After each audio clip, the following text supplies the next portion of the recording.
नमस्कार। योग का सामान्य ज्ञान श्रृंखला में आपका पुनः स्वागत है। विषय है कठोपनिषद प्रश्नोत्तरी कक्षा 37 37 नंबर कालांश में। कठोपनिषद जो है अभी हमने देखा उपनिषद का एक सामान्य परिचय जाना और उन्हीं में से मुख्य 10 उपनिषद हमने जाने। 10 उपनिषद जो है वो उपनिषद हैं जिन पर आदि शंकराचार्य जी ने भाष्य लिखा है, कमेंट्री किया है, उन्हें हम प्रामाणिकता के रूप में मानते हैं मुख्य उपनिषद। ऐसे योग के भी अलग उपनिषद हैं और टोटल आपने जान ही लिया था 108 उपनिषद हैं। पर अब हम कठोपनिषद के अंतर्गत हम कुछ प्रश्न हैं उन्हीं को हम अध्ययन कर रहे हैं। कठोपनिषद किस वेद से संबंधित है ये हम जानेंगे और कठोपनिषद एक ऐसा उपनिषद है जिसमें हमने चर्चा किया था अभी मृत्यु के बारे में, जो रहस्य है, मृत्यु के बाद व्यक्ति कहाँ जाता है, यम नचिकेता का इसमें एक संवाद है कठोपनिषद में। बहुत इंपॉर्टेंट उपनिषद है, कृष्ण यजुर्वेद का उपनिषद है। अभी हम जानेंगे कठोपनिषद किस वेद से संबंधित है। कठोपनिषद कृष्ण यजुर्वेद से संबंधित है। हर उपनिषद किसी न किसी वेद से संबंधित होता है। कठोपनिषद की मुख्य कथा किसके संवाद पर आधारित है? ध्यान देना, इसकी कथा जो है किसके संवाद पर आधारित है? उसका उत्तर है ये नचिकेता और यमराज के संवाद पर आधारित है। देखिए, नचिकेता जो है ये वहाँ एक ऋषि हैं, वरुण ऋषि है, उनके वहाँ पर एक ऋषि है, वरुण नहीं है, और उनके पुत्र हैं, नाम ध्यान नहीं आ रहा अभी, और यमराज के साथ इनका संवाद है।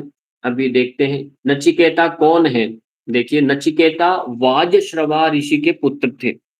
ऋषि का नाम याद रखना है, वाजश्रवा।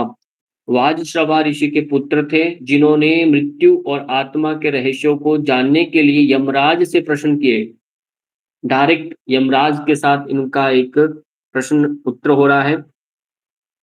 नचिकेता ने यमराज से कितने वरदान मांगे थे? नचिकेता ने यमराज से 3 वरदान मांगे। उनको 3 वरदान मांगे हैं और पहले वरदान में नचिकेता ने क्या मांगा? तो उसमें है, पहले वरदान में नचिकेता ने अपने पिता वाजश्रवा के लिए शांति और संतोष मांगा कि वो शांत हो जाएं, संतोष जितना है उसमें संतोष करें। ऐसा आपको कैस समझ में ये जीके का है। कठोपनिषद जब आप अध्ययन करेंगे तो वहाँ वाजश्रवा ऋषि एक बड़ा यज्ञ करते हैं, उसके अंदर बहुत सारी गौओं को ब्राह्मणों को दान कर रहे होते हैं। उस समय कुछ गायें ऐसी हैं जो दूध नहीं दे रही हैं, कमजोर हैं, बूढ़ी हैं। इसको देख करके वाजश्रवा जो ऋषि के पुत्र जो नचिकेता है वो कहने लगते हैं, पिताजी ये तो बहुत कमजोर हैं और ये तो कुछ आने वाले समय में दूध भी नहीं देगी, तो इनका दान क्या दान माना जाएगा? अच्छी दान करिए, अच्छी गायें दीजिए ब्राह्मणों को। तो ऐसा जब वो उनसे थोड़ा कहते हैं तो गुस्सा करते हैं, पिताजी भी कहते हैं मैं तुझे दान करता हूँ। वो कहते हैं मुझे दान करते, तब वो पिताजी कहते हैं मैं तुझे यम को दान करता हूँ, मृत्यु को दान करता हूँ। तब वो जा करके घर छोड़ करके यमराज के गेट के आगे बैठ जाते हैं। तो 3 दिन समय लगता है, तब 3 दिन के कारण से ही तो 3 वरदान के लिए यमराज उन्हें कहते हैं। तो पहले वरदान में तो अपने ही पिता के लिए वो कहते हैं कि वह पिताजी ही जो वो शांत हो जाएँ, जो इतना क्रोध कर रहे हैं, तो पहला वरदान तो वो अपने पिताजी के लिए माँगते हैं। दूसरे वरदान में नचिकेता ने क्या ज्ञान माँगा? वह दूसरे वरदान में नचिकेता ने स्वर्ग प्राप्ति का रहस्य और अग्नि यज्ञ का ज्ञान माँगा कि स्वर्ग कैसे प्राप्त होता है उसके बारे में बताओ। तो वो ज्ञान माँगा। तीसरे वरदान में नचिकेता ने क्या पूछा? तीसरे वरदान में नचिकेता ने आत्मा और मृत्यु के बाद रहस्यों के बारे में प्रश्न किया कि ये आत्मा मृत्यु के बाद ये सब कहाँ चली जाती है, इस रहस्य का उद्घाटन किया। इसलिए हमें कठोपनिषद का कंप्लीट आपको अध्ययन करना चाहिए, उसी का ये प्रश्नोत्तरी है जो हमने पहले विस्तार में पढ़ा है। कठोपनिषद में आत्मा को क्या कहा गया है? उसके लिए कहा, आत्मा को अविनाशी, शाश्वत और अचल कहा गया है। जब आप श्रीमद् भगवत गीता को देखेंगे तो इसमें कुछ बातें उसी के समान हैं। क्योंकि उपनिषद जो हैं, उन्हीं का सार है गीता।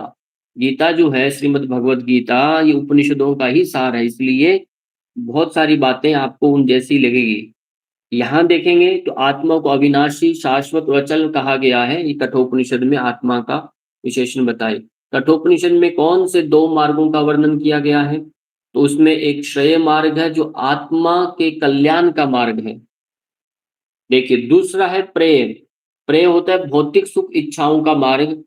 आपको इसमें से कौन सा मार्ग अपनाना चाहिए? श्रेय मार्ग जो आत्मा के कल्याण के लिए, उत्कर्ष के लिए है।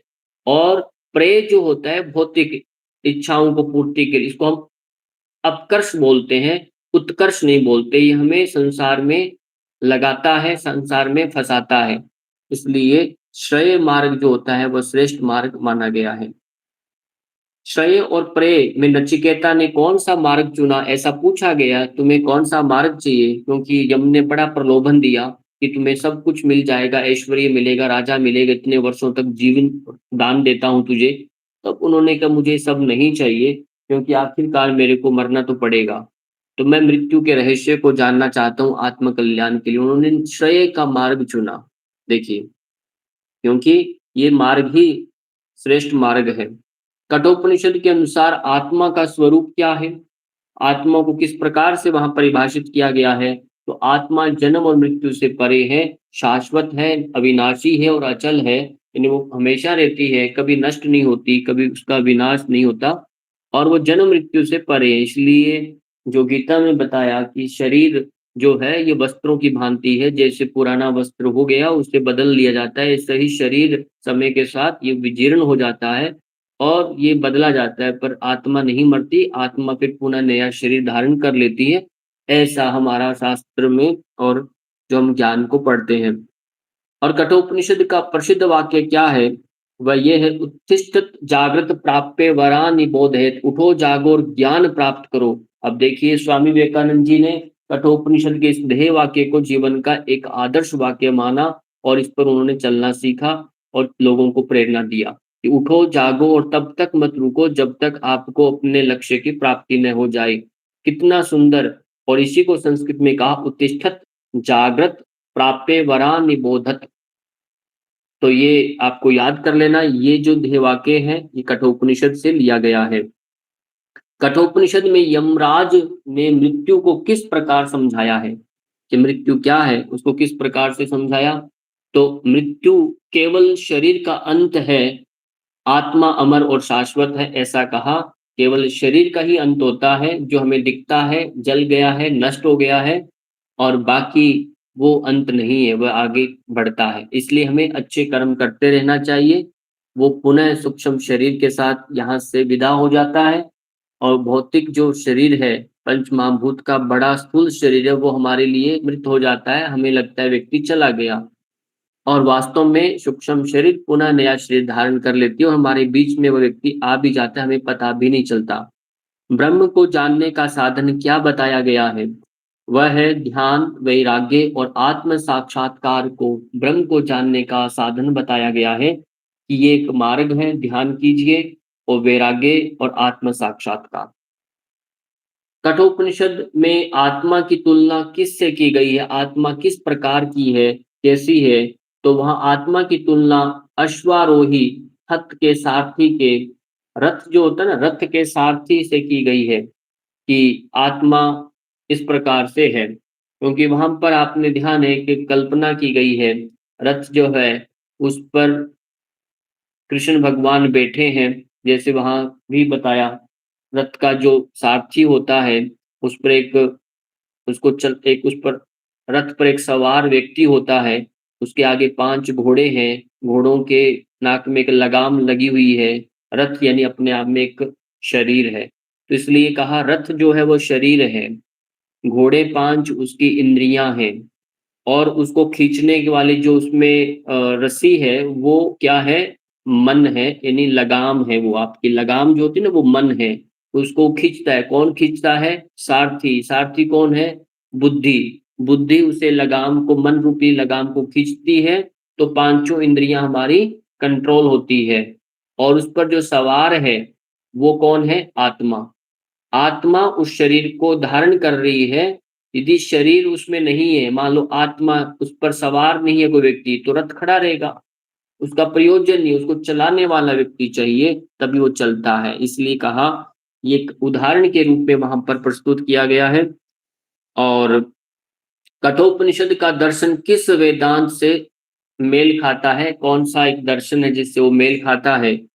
तो कठोपनिषद दर्शन अद्वैत वेदांत से मेल खाता है, क्योंकि स्वामी विवेकानंद जी भी अद्वैत वेदांती थे और इसीलिए उन्होंने इसको बहुत सूक्ष्मता से इन्होंने जाना और अपने जीवन में उन्होंने अपनाया। आत्मा की अमरता को स्पष्ट करने वाला श्लोक कौन-सा है? न जायते म्रियते वा कदाचिन, आत्मा न जन्म लेती है न मरती है, ऐसा वहाँ श्लोक आता है। कठोपनिषद में किस प्रकार के यंज यज्ञ यज्ञ लिखा ना, यज्ञ का वर्णन किया गया है? स्वर्ग प्राप्ति के लिए अग्नि यज्ञ का वर्णन किया। जो आप देखते हैं बहुत जगह अग्निहोत्र, जो नित्य कर्म का एक हिस्सा है, सुबह उठ कर के बहुत लोग हवन भी करते हैं, अग्निहोत्र करते हैं। ये वहाँ पर स्वर्ग प्राप्ति के लिए माना गया है। कठोपनिषद में यमराज ने किसे मोक्ष का मार्ग बताया है? किसे बताया है? वैराग्य को, ध्यान और आत्मा के साक्षात्कार को मोक्ष का मार्ग बताया है। कठोपनिषद का मुख्य उद्देश्य क्या है? कठोपनिषद का मुख्य उद्देश्य आत्मा, मृत्यु और मोक्ष के गूढ़ रहस्यों को समझाना और आत्मा के शाश्वत स्वरूप को ज्ञान देना है। समझ रहे हैं? ये उसका मुख्य उद्देश्य है कठोपनिषद का। तो ये हमारे 20 प्रश्न कंप्लीट हुए। इसी के साथ आप सबका बहुत-बहुत धन्यवाद। नमस्कार।